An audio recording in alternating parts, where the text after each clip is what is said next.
Hello, hi students, welcome to Vinayak believers classes. So students कैसे हैं आप सब?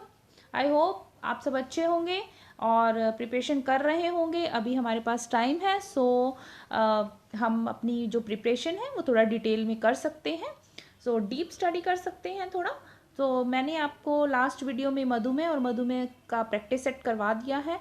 आज मैं आपके लिए लेकर आई हूँ फीवर। हम आज जानेंगे फीवर क्या होता है। फीवर में क्या क्या चेंजेस आते हैं बॉडी में और फीवर कितने प्रकार का होता है। चलिए देखते हैं बिल्कुल इजी लैंग्वेज में, जो आपको इजीली याद भी हो जाएगा। चलिए let's start the topic. First आ रहा है आपके इसके अंदर फीवर क्या होता है। देखिए, बुखार जिसको बोलते हैं, ज्वर भी बोलते हैं। मोस्टली एग्जाम में ये ज्वर के नाम से आता है। इंग्लिश में याद करेंगे तो इंग्लिश में ज़्यादा आपको ईजी रहेगा फीवर। चलिए, शरीर का सामान्य तापमान होता है हमारे 98.4 डिग्री फ़ारेनहाइट या फिर 37 डिग्री सेल्सियस। 98.4 डिग्री फ़ारेनहाइट भी लिखा आ सकता है, जो नॉर्मल बॉडी टेम्परेचर है, और 37 डिग्री सेल्सियस भी लिखा आ सकता है। ध्यान रखिएगा ये चीज़। ये हमारा है नॉर्मल बॉडी टेम्परेचर, राइट। देखिए, फीवर में क्या चेंजेस हो जाते हैं। फीवर में होता है जब शरीर द्वारा पैदा किए जाने वाले ताप, मीन्स कि हमारी बॉडी जिस भी हीट को प्रोड्यूस करती है, और शरीर द्वारा छोड़े जाने वाले ताप, जिस भी हीट को हमारी बॉडी छोड़ती है, जब दोनों के बीच में इम्बैलेंस हो जाता है, जब दोनों में असंतुलन हो जाता है, तो उस चीज़ का रिजल्ट क्या होता है? उस चीज़ का रिजल्ट होता है फीवर। यह स्थिति क्या होती है? फीवर की स्थिति हो जाती है। इसमें क्या क्या चेंजेस आते हैं, मीन्स हमारी बॉडी में जो प्रोड्यूस किया हीट और जिस हीट को छोड़ा, जब वो दोनों इम्बैलेंस हो जाएं, उसका रिजल्ट आ जाता है, वो होता है फीवर। चलिए आगे देखते हैं फीवर में क्या क्या चेंजेस आते हैं। स्टूडेंट्स, फीवर में आपके चेंजेस देखते हैं। तो शरीर के तापमान में 1 डिग्री फ़ारेनहाइट बढ़ने से जो मेटाबॉलिक आपके दर है, मेटाबॉलिक रेट जो है, वो आपके 7% की इसमें क्या हो जाती है? वृद्धि हो जाती है। शरीर का जो टेम्परेचर है, हमारी बॉडी का जो टेम्परेचर है, फीवर के टाइम में जब 1 डिग्री फ़ारेनहाइट बढ़ता है, हमारा जो मेटाबॉलिक रेट है, उपापचय जो दर है, वो 7% तक बढ़ जाती है।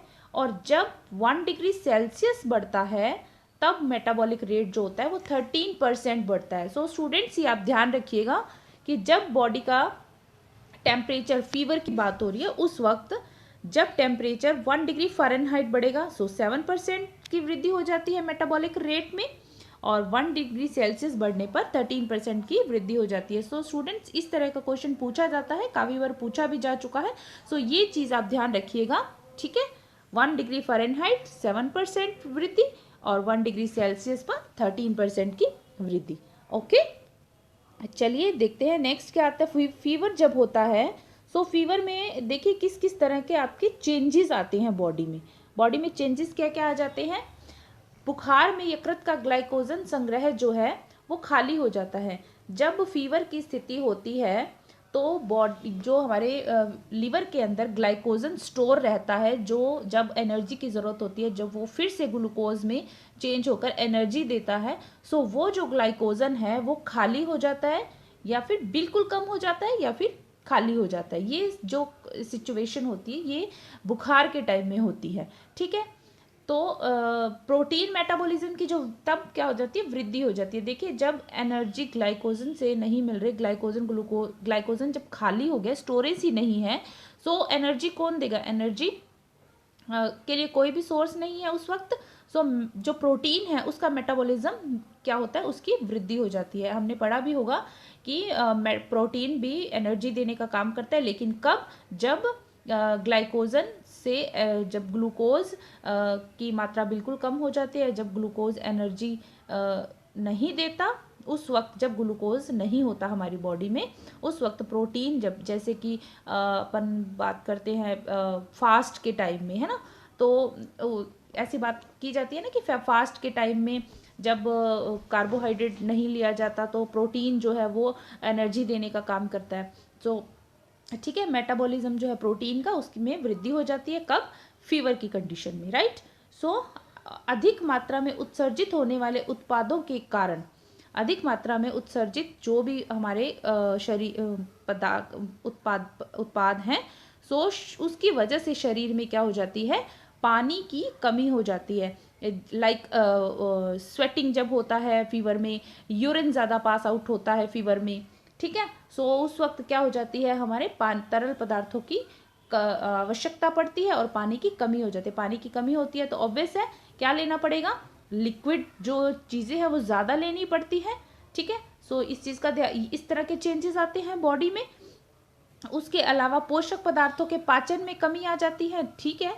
जो जब फीवर होता है सो उस वक्त इतना वीकनेस आ जाता है और इंटरनल ऑर्गन्स में जो चेंजेस आते हैं, सो उस वजह से जो पोषक पदार्थ हैं, हमारे न्यूट्रिएंट्स जो हैं, उनका डाइजेशन में भी कमी आ जाती है, एब्जॉर्प्शन में भी कमी आ जाती है। सो ये चेंजेस जो हैं ये फीवर में आते हैं, ठीक है। उसके अलावा आपके क्या आ जाते हैं चेंजेस, खनिज पदार्थ जैसे ज़्यादा खास करके सोडियम तथा पोटेशियम जो है वो पसीने की अधिक मात्रा में शरीर से उत्सर्जित हो जाते हैं। आपके मिनरल्स जो होते हैं फीवर के टाइम में, सोडियम और पोटेशियम, खासकर सोडियम और पोटेशियम, ये क्या हो जाते हैं, जब स्वेटिंग ज़्यादा होती है सो ये शरीर से ज़्यादा मात्रा में उत्सर्जित हो जाते हैं, क्योंकि फीवर में जो बॉडी टेम्परेचर होता है वो ज़्यादा होता है, सो ज़्यादा स्वेटिंग होती है। सो उस वजह से सोडियम पोटेशियम पसीने के रूप में अधिक मात्रा में शरीर से बाहर उत्सर्जित हो जाते हैं। तो क्या होता है, मिनरल्स, इस वजह से उस स्थिति में मिनरल्स ज़्यादा से ज़्यादा लेने चाहिए, ठीक है। सो इस चीज़ का भी ध्यान रखना चाहिए। तो ये जो आपको मैंने बताया ये सारे फीवर में होने वाले चेंजेस हैं, ठीक है। तो आपके इसमें आगे हम देखते हैं, नेक्स्ट आपके आ रहा है फीवर के टाइप्स ऑफ फीवर हम पढ़ेंगे कि फीवर कितने टाइप्स के होते हैं। सो फर्स्ट आ रहा है अल्पकालीन ज्वर। अल्पकालीन ज्वर क्या होता है, शॉर्ट टाइम का जो फीवर होता है उसको बोलते हैं अल्पकालीन ज्वर, जिसमें आपके क्या आ जाता है, समय कम तीव्रता ज़्यादा। देखिए इसमें फीवर तो ज़्यादा होता है, तीव्रता यानी उसकी इंटेंसिटी ज़्यादा होती है, लेकिन टाइम पीरियड कम होता है, यानी कि कम टाइम के लिए होता है, ठीक है। सो जैसे कि सर्दी जुकाम, ठीक है, चिकन पॉक्स आ गया, टाइफाइड आ गया, न्यूमोनिया आ गया। सो ये जो आपके ये जो फीवर होता है इस तरह का, ये अल्पकालीन होता है, मीन्स कि इसका टाइम पीरियड कम होता है लेकिन इसकी तीव्रता जो होती है वो ज़्यादा होती है, ठीक है। सेकंड आपके आ रहा है मध्यकालीन ज्वर। मध्यकालीन ज्वर कैसा ज्वर होता है, रुक रुक कर होने वाला बुखार भी इसको बोला जाता है, जिसको कि मध्यकालीन ज्वर भी बोलते हैं। सो मध्यकालीन ज्वर में क्या आता है, ये आप कह रहे हैं मलेरिया। मलेरिया आपको पता है मादा एनाफिलीज मच्छर के काटने से होता है, ये रुक रुक कर होने वाला बुखार है।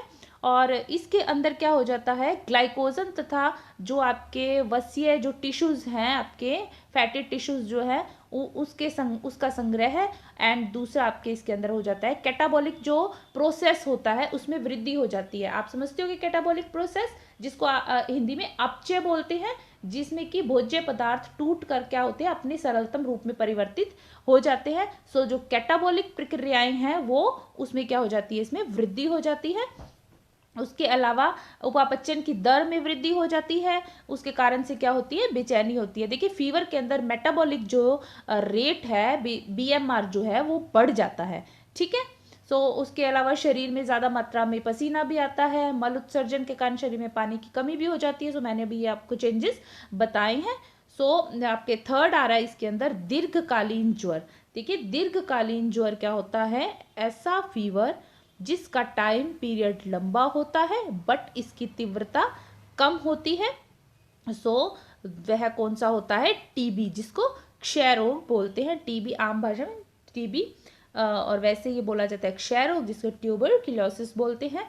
सो इसका जो टाइम पीरियड है वो बहुत ज़्यादा होता है लेकिन इसकी तीव्रता कम होती है, ठीक है। सो ये आपके 3 टाइप्स है फीवर के। अभी मैं आपको इस फीवर के बारे में कल आपको मैं पढ़ाऊंगी टाइफाइड, और आपको टीबी के बारे में बताऊंगी हमारे नेक्स्ट वीडियो में।